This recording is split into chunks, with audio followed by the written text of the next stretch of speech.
Welcome to Capital Currents, where the flow of business news and market trends keeps you ahead of the tide. I'm your watchdog, and today is Monday, August 11th.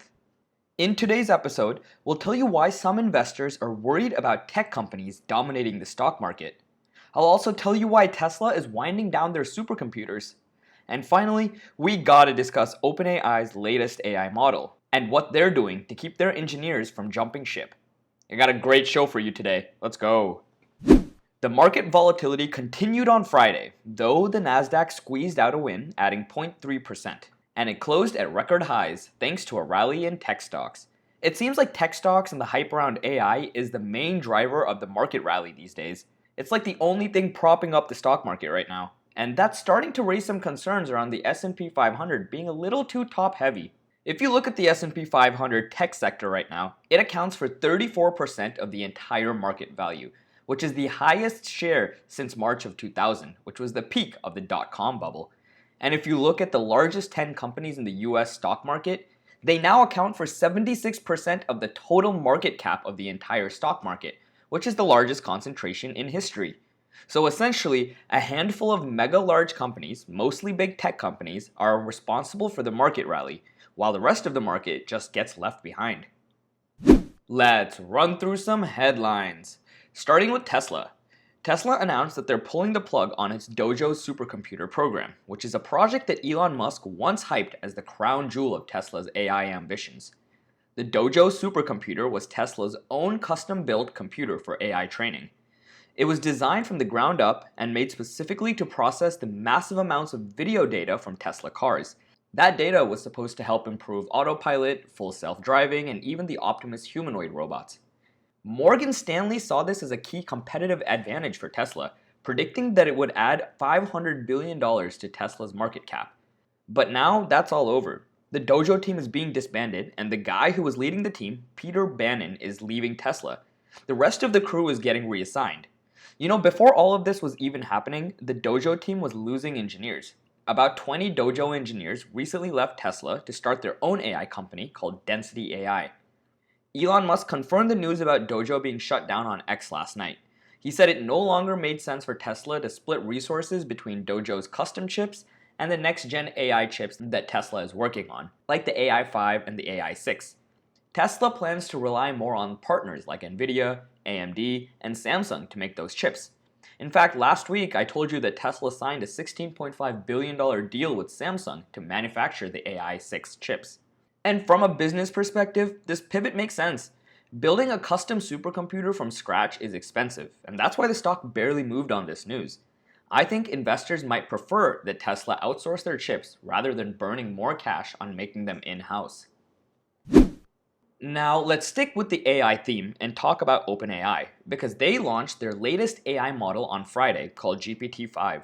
This model has been hyped for months now, and it's finally here. OpenAI says this model is smarter, faster, and a lot more useful, particularly with writing, coding, and math. OpenAI is trying to improve their user experience by getting rid of the old models in the drop-down menu and letting GPT-5 decide which model to use based on the prompt. I don't know about you guys, but I actually prefer the drop-down menu so I can choose and fine-tune which model to use. But they're getting rid of all those levers for customization. There's a lot of pressure on OpenAI these days to continue to innovate and have the leading-edge model. The competition is heating up. Gemini continues to put up impressive benchmarks. Claude has a loyal fan base, especially amongst coders. Grok is showing impressive capabilities with image generation. And then you have Meta, which is on a hiring spree, poaching OpenAI engineers with massive paychecks. So I'm sure they're cooking something up too. But as of right now, I think the crown still belongs to OpenAI. They have the most users and the most hype. ChatGPT is on track to hit 700 million weekly active users and process 3 billion messages a day. And that kind of dominance is pushing up their valuation pretty quickly. Bloomberg reports that the company is in early talks for a stock sale that would let current and former employees cash out at a valuation of about $500 billion. What's crazy is the company was just valued at $300 billion 4 months ago, and it was $157 billion just last October. On top of that, we know that OpenAI was the victim of Meta's poaching of its talent. So to retain and reward any employee who has been with OpenAI for 2+ years, the company gave everyone a surprise $1.5 million bonus last week. It's no $100 million contract, but I'm sure that helped the morale if it was even in danger over there. That's all the business headlines I have for you. Let's take a look at some stocks making moves. Instacart shares are jumping this morning after the grocery delivery company reported that its profit growth nearly doubled in Q2 to $116 million. Revenue also jumped 11% to $914 million, beating the analysts' expectations. Instacart makes money in two big ways. First is the fee that it charges on grocery deliveries. And the second way is advertising revenue from brands trying to promote their products on the Instacart app. Last quarter, delivery fee revenues jumped 11%, which is a slowdown from a 17% growth a year ago. But their ad revenue went up to 12%, and advertising is a highly profitable business model. So investors are pretty excited about the company, and shares are up more than 9%. On the flip side, Sweetgreen is having a rough day. Shares are tanking after the salad chain company admitted that fewer people want to pay $16 for a bowl of kale.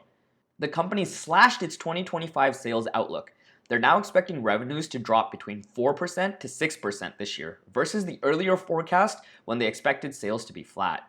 Now, just focusing on Q2, same-store sales dropped by 8%, which is much worse than what Wall Street was expecting.